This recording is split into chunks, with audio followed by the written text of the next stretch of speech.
Sejam muito bem-vindos ao 20º episódio do Destravando a Coluna. Meu nome é Guilherme Costa, eu sou ortopedista especialista em coluna e meu objetivo neste canal é destravar as suas dúvidas sobre os problemas da coluna através das perguntas que vocês me enviarem ao longo da semana através do WhatsApp DDD número 11 94938 8470 ou através do Instagram @drguilherme_costa, enviando as suas perguntas em texto ou em áudio, gravando de locais silenciosos, informando o seu nome e a cidade de onde está falando. Vamos à primeira pergunta de hoje. Meu nome é Bruno, sou de Brasília. Meu tio teve uma hérnia de disco na cervical e foi operado. Colocou um espaçador cage com parafuso. Antes da cirurgia, ele tinha perda de força e dormência. Depois da cirurgia, a dor melhorou, mas ele ainda sente uma dormência no dedo e faz 8 meses da cirurgia. É normal não ter essa melhora depois de todo esse tempo? Bruno, vamos lá. Esse tipo de situação, de forma geral, é uma situação que imagino que incomode ali essa ausência de uma resolução completa dos sintomas, mas o que é importante a gente entender nesses tipos de casos, tá? Muitas vezes as alterações de desgaste, alterações de compressão dos nervos, elas podem provocar machucados nos nervos, tá? E mesmo que você eventualmente remova a hérnia, remova a compressão, abra o espaço por onde o nervo passa, a resolução dos sintomas ele tem que estar atrelado a alguns fatores. O primeiro, resolução completa do problema. Ou seja, se você tem uma hérnia de disco que você não remove, não tira a hérnia de disco por completo, vai ficar ainda algum grau de compressão causada pela hérnia e isso pode fazer com que os sintomas persistam. Se você tem um caso de uma estenose, um estreitamento, seja na região central do canal ou nas saídas, nos forames para onde os nervos saem, e você também faz uma remoção, uma abertura insuficiente, os nervos ainda vão continuar sendo comprimidos. Então, muitas vezes, você pode ter resoluções ali insuficientes desse tipo de problema.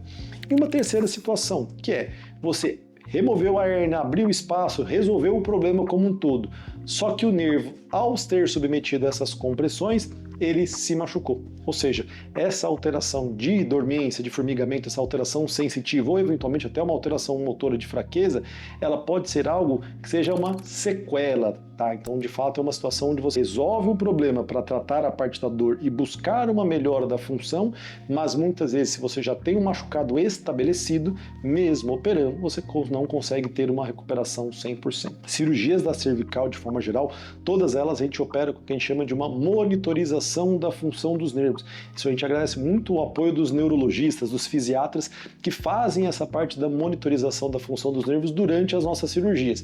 Por quê? Porque basicamente durante a cirurgia, ao remover as hérnias de disco, ao realizar essa abertura do canal para descompressão, você testa a função dos nervos durante a cirurgia. Então você consegue ter um acompanhamento em tempo real de como está a função dos nervos. Então basicamente, se você consegue ver que ao resolver o problema, abrir o canal, liberar os nervos, você teve uma resposta de recuperação da função dos nervos, isso é um prognóstico positivo de recuperação. Entretanto, isso não acontece em todos os pacientes. Pacientes com lesões mais crônicas, demoraram muito para ir para uma cirurgia, que já tem ali diagnósticos de lesões mais arrastadas, muitas vezes você tem como objetivo resolver a dor do paciente, mas muitas vezes a função, uma vez que ela já foi perdida, muitas vezes a cirurgia não é capaz de trazer uma resolução completa, restaurar as funções. Então a gente fala que a cirurgia ela tem o objetivo de melhorar as dores, isso é sempre um ponto fundamental, e preservar função neurológica. Então isso é fundamental ter essa diferenciação, porque preservar função não é garantia de que vai melhorar as funções que já foram perdidas. Então você tem por objetivo fazer com que, se você já teve alguma perda de função, você não tenha mais ainda perda de função. Então é importante ter aí em mente, porque às vezes cria-se essa expectativa de que de fato você traria ali uma resolução completa e conseguiria voltar a ser o que era antes, mas a depender do tempo de evolução, do grau de acentuação dessas compressões neurológicas, os machucados eventualmente já estão estabelecidos e aí de fato não vai ter uma recuperação completa. Então pode ser que alguma dessas situações aí que eu comentei esteja acontecendo e talvez seja o fator aí de estar provocando esses sintomas ainda com esse tempo aí de 8 meses da cirurgia. Tá certo? Espero ter esclarecido aí, Bruno. Vou para a próxima pergunta. Doutor, fiz uma ressonância da cervical e meu médico identificou um problema chamado de mielopatia e disse que eu precisava operar, pois os nervos da minha coluna estavam comprimidos e machucados. Fiquei assustado e com medo. Será que devo procurar uma segunda opinião? Obrigada, Ana Letícia de São Paulo, Jardins. Ana, essa alteração, esse tipo de problema que você identificou, de fato, é uma situação que traz ali uma certa gravidade, tá? Por quê? A mielopatia nada mais é do que um machucado na medula, ou seja, medula, patia, machucado da medula, uma junção aí das duas palavras.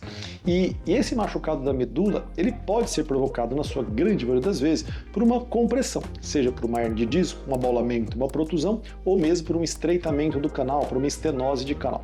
E o que é importante a gente entender?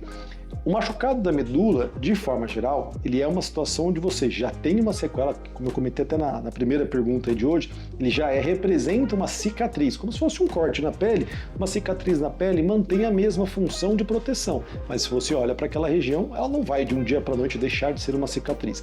A mielopatia, ela tem o mesmo princípio, uma vez que você já machucou os nervos, ela vai ser uma alteração que vai estar ali para o resto da sua vida.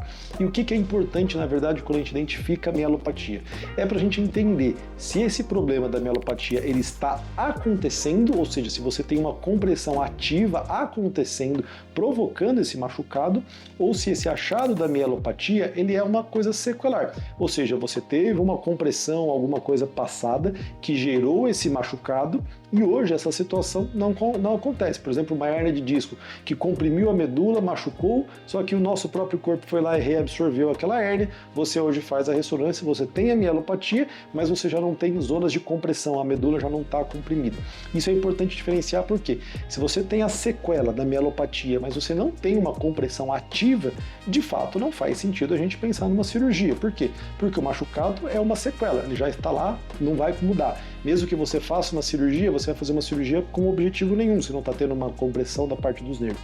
Agora, se você na identificação do exame tem um machucado e tem junto uma compressão ativa que está lá pressionando os nervos, você tem a obrigação de realmente pensar na cirurgia com o objetivo, de novo, igual eu expliquei na outra pergunta, de preservação de funções. Ou seja, se eu tiro uma hernia de disco, essa compressão, isso quer dizer que essa mielopatia vai deixar de existir? Não, porque isso é um machucado já estabelecido, igual uma cicatriz. Só que você tem por objetivo primário e primordial preservar função, ou seja, você não quer deixar que essa compressão machuque cada vez mais a parte dos nervos, trazendo prejuízo de função no longo prazo. Então é importante a gente entender que muitas vezes na medicina o objetivo não é somente resolver problemas, mas sim buscar alívios, buscar situações de trazer melhorias na qualidade de vida. E a gente fala, poxa, mas se eu vou operar para não resolver, por que operar? Porque de forma geral, se você não opera uma situação onde tem uma certa gravidade, você vai ter um agravamento desse problema e isso de fato vai trazer repercussões futuras muito negativas, tá? Basicamente, quando a gente pensa numa situação de uma mielopatia cervical, no início dos sintomas, quando a gente tem a compressão, o paciente ele vai se manifestar com dor, com formigamento, com dormência. No longo prazo, ele começa a ter perda de força. No longo prazo, passando mais tempo, ele vai evoluir com atrofia da musculatura, perda de coordenação motora e perda de equilíbrio com alteração da marcha. E aí, de fato, uma situação como essa, mesmo que você opere, isso não se recupera, e aí você vai trazer essa sequela e carregar isso aí para o resto da vida. Então é fundamental ter esses cuidados para a gente ter a situação. Tem determinados problemas que a abordagem precoce ela vai ser fundamental na preservação de funções. Então é importante, se você tem dúvida, voltar no seu médico para você entender de fato se a mielopatia ela é uma coisa sequelar ou se ela é um machucado que está acontecendo, mas se você não se sentiu clareza ou não se sentiu confortável, é importante buscar uma segunda opinião e não tem problema nenhum nisso, porque é importante você tomar a sua decisão estando bem esclarecida nessas questões, tá? Então tenta diferenciar isso, peça para o seu médico explicar bem esse problema. Se tiver uma compressão, de forma geral, isso vai estar bem identificado na imagem, ele é capaz de mostrar a imagem da ressonância para te mostrar a diferença de uma região normal para a região onde está ali apertando e machucando o nervo. Isso vai com certeza te ajudar aí nessa sua tomada de decisão. Tá certo? Espero ter esclarecido a sua dúvida também. Nos vemos no próximo episódio para explicar mais dúvidas, para destravar as suas dúvidas da coluna. Até breve. Tchau, tchau.